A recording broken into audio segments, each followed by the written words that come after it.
தாவேக்காவில் உரிய அங்கீகாரம் கிடைக்காததால் அதிருப்தியில் இருப்பதாக வெளியான தகவல்களை செங்கோட்டையன் மறுத்துள்ளார். நீங்க தாவேக்கால உங்களுக்கு உரிய அங்கீகாரம் கிடைக்கல, நீங்க நிறைய விரக்தியில இருக்கீங்க. குறிப்பா அவங்க அந்த செய்தியோட சாராம்சம் என்னன்னா, புஷி ஆனந்த் வந்து உங்களை வந்து சுதந்திரமா செயல்பட விடல, புஷி ஆனந்த் போகின்ற நிர்வாகிகள் அப்படின்னு வச்சுக்கலாம். நீங்க ஒரு மாவட்ட செயலர்கிட்ட பேசணும்னா கூட அவர் வந்து புஷி ஆனந்த் சொல்லி புஷி ஆனந்த் அவர்கிட்ட பேசின பிறகுதான் அவர் உங்ககிட்ட பேசுறாங்க. இந்த மாதிரியான செய்திகள்லாம் பார்க்க முடிகிறது. இது மாதிரி செய்திகள் வந்து காது வழி வருகிற செய்திகளை தவிர அவரை பொறுத்தவரையிலும் யாரிடத்தில் வேண்டுமானாலும் எப்போது வேண்டுமானாலும் பேசலாம் என்று சொல்லியிருக்கிறார். அதை காட்டிலும் ஈரோட்டில் நடைபெற்ற நிகழ்ச்சியில் ஒன்று சொன்னார். இங்கு செயல்வேறு கூட்டத்தில் 2000 பேர்கள் இருந்தார்கள்.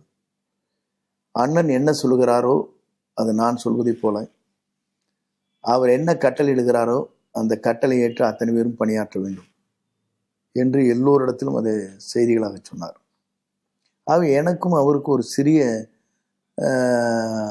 அளவு கூட ஒரு இடரல் கிடையாது. எல்லோரும் நாங்கள் அடிக்கடி பேசிட்டே தான் இருக்கிறோம். ஈஸியாக நீங்க நினைத்த நேரத்துல விஜயை தொடர்பு கொள்ள முடிகிறதா? நான் இது வரைக்கும் 10 முறை தொடர்பு கொண்டாச்சு. 10 times.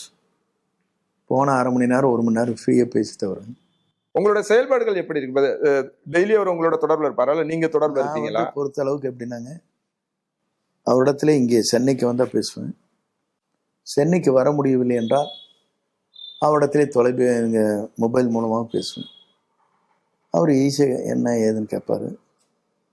சொல்லுங்க பிரதர் அப்படிம்பாரு. நல்லா ஃப்ரீயாக தான் பேசுவார். எப்படி இருந்தாலும் ஆல்டர்னேட்டிவ் டேஸ் பேசிடுவோம். இப்போ அங்கேருந்து அங்கே போய் புறப்பட்டாங்க, அங்கேருந்து புறப்பட்டு எல்லாம் முடிஞ்சுங்களான்னு, எஸ் எல்லாம் முடிஞ்சுட்டாரு. அதுக்கு மேலே அங்கே கேட்க முடியாதுங்களா?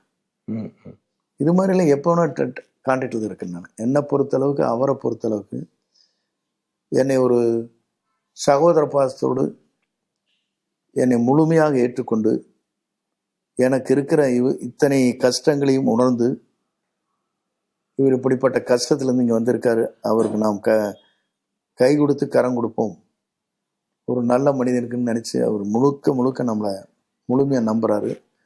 என் பேர் ரொம்ப பாசம் செலுத்துகிறாரு. எப்போ வேண்டுமானா அவரோட தொடர்பு கொள்ளலாம்.